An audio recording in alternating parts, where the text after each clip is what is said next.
sommes toujours sur Q-Labor où nous accueillons le docteur Mbalé Serge Christel, psychologue et psychothérapeute depuis 2013.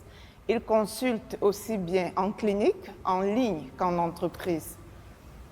Docteur Mbalé, bienvenue sur le plateau de Q-Labor. Merci Sandrine et je suis très heureux d'être là. Alors, vous avez écouté en coulisses nos invités discuter. Est-ce qu'on peut véritablement parler d'équilibre entre la vie professionnelle et la vie familiale?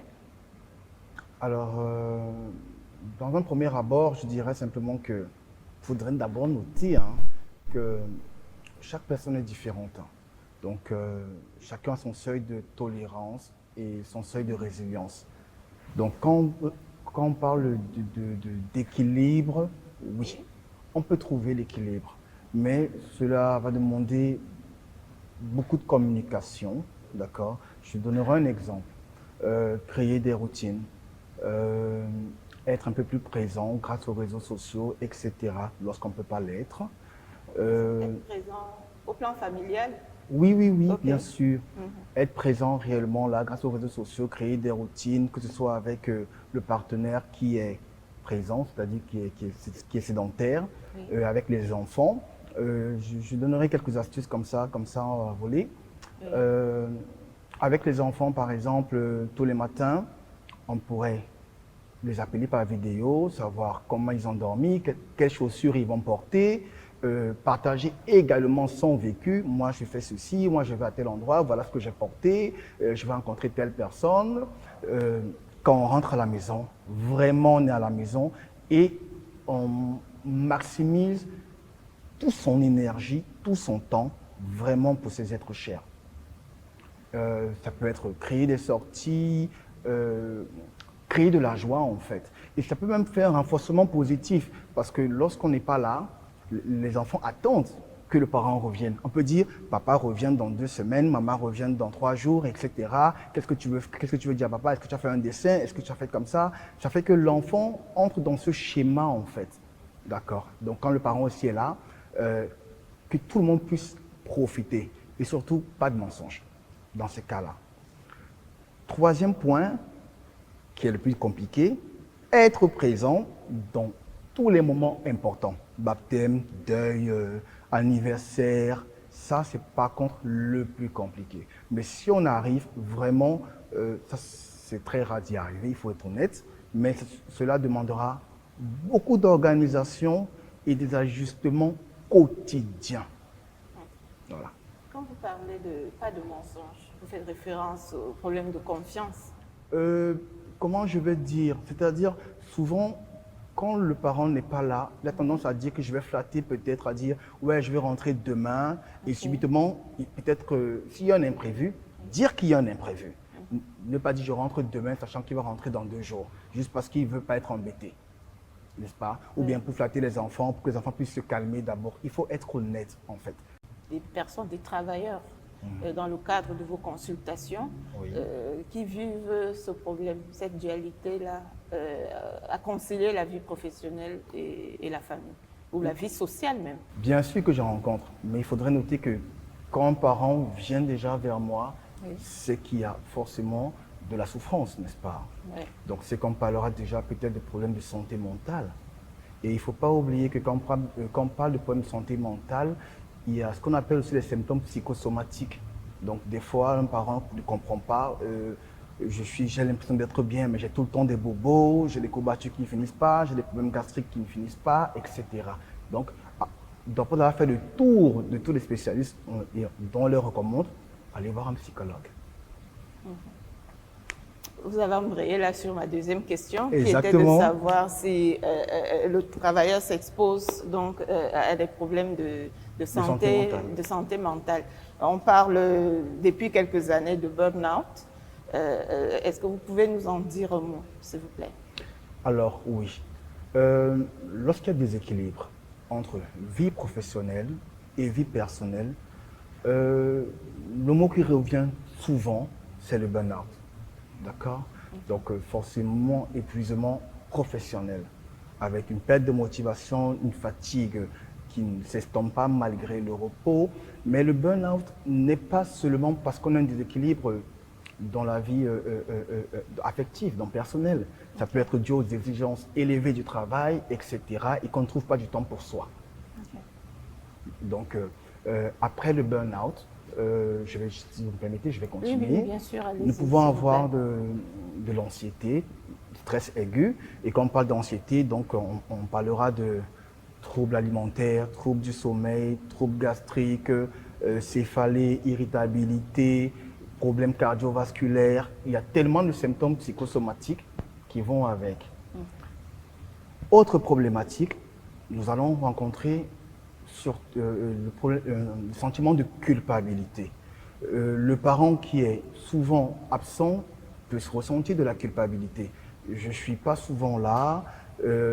C'est souvent une femme qui garde mes enfants.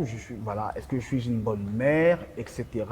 Je ne suis pas là quand il y a des deuils, je ne suis pas là quand il y a des moments importants. Ce sentiment de culpabilité devient également une souffrance.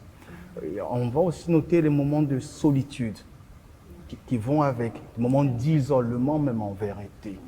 Et tous ces facteurs anxiogènes, forcément, vont peut-être dégrader également la qualité de la relation de couple. Et quand la qualité de la relation de couple se dégrade, c'est encore un facteur d'infidélité, de problème de confiance. Et sans compter que quand on est déjà anxieux, on a tendance à virer vers des addictions également. Maintenant, étant donné que c'est un problème des deux parents, mais c'est une famille. Donc, le problème de l'un touche le système, donc ça devient un problème systémique. Donc, même les enfants vont en souffrir. Alors, l'absence d'un parent prolongé, ça va peut-être se matérialiser par l'enfant qui demande « Papa rentre quand? Maman ne revient pas ?» Mais après, il pourrait l'exprimer différemment par des troubles de l'apprentissage, des troubles scolaires, l'énurésie, des troubles du comportement, etc. Et ça dépend de l'âge. Au niveau de l'adolescence, on va rencontrer d'autres problématiques comme des facteurs des comportements antisociaux, de la rébellion, qui est déjà, nous savons déjà tous que l'adolescence, c'est quand même une période assez sensible, mais avec l'absence encore d'un parent, bon, pas l'absence, mais des absences intermittentes d'un parent, cela accentue forcément un problème d'autorité. Je voudrais aussi relever plutôt la surcharge mentale.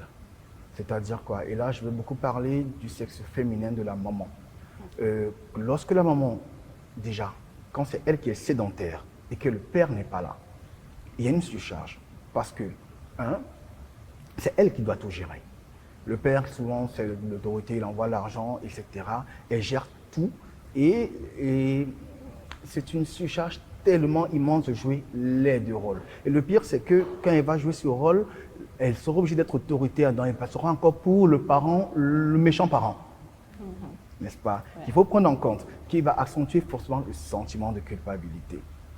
Et lorsque c'est elle qui voyage également, il y a encore cette surcharge. Elle doit penser au travail, elle doit penser à l'organisation de la maison, elle doit penser comment ça va. Bref, vous imaginez déjà cette surcharge mentale énorme, n'est-ce pas? Ouais. Voilà. Donc voilà en grosso modo une toute petite liste de problématiques que nous pouvons rencontrer lors des séances. Le plus important à retenir, c'est que lorsqu'on commence à avoir des inquiétudes, lorsqu'on remarque une souffrance, de vraiment se rapprocher vers un spécialiste. Et de noter qu'on travaille forcément pour vivre, on ne vit pas pour travailler. Donc le travail en fait n'est qu'un moyen en fait pour pouvoir vivre. Et de noter que la chose la plus importante qui coûte plus cher que l'or en fait, c'est l'attention et le temps. Vous allez vous rappeler que vous pouvez donner autant d'argent à une femme, elle vous dira « ouais mais je ne me donne pas de l'attention ni de son temps ». Ça cause problème, n'est-ce pas? Oui. Même au travail, pourquoi on vous paye?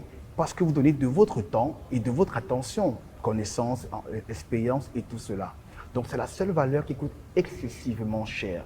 Vous allez remarquer que lors des finales de Champions League ou de Super Bowl, les publicités coûtent des milliards parce que ça captive l'attention et le temps des gens. Les audiences sont élevées. C'est ça en fait. Donc, à qui voulez-vous vraiment donner votre attention et votre temps?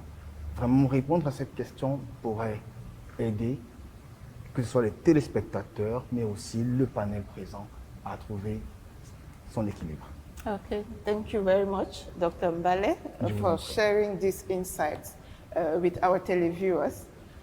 To conclude, Dr. Mbale indicated that there are a number of things that should be taken into account while discussing today's theme. One of them is to ensure that the lack of balance between work and family life is not just for our guests today, but it also concerns all of us who have jobs, even though we are in the same location. That's one of the things that he mentioned. The other point is to draw our attention to the fact that we do not live to work, but it's the other way around. We work to get financial means so that we can improve our life. So we should always keep that in mind. Another point was to indicate that nowadays there are two very important things in the world, and we can notice that whether it's during the Champions League competition or final or the Super Bowl final, where advertising is very high.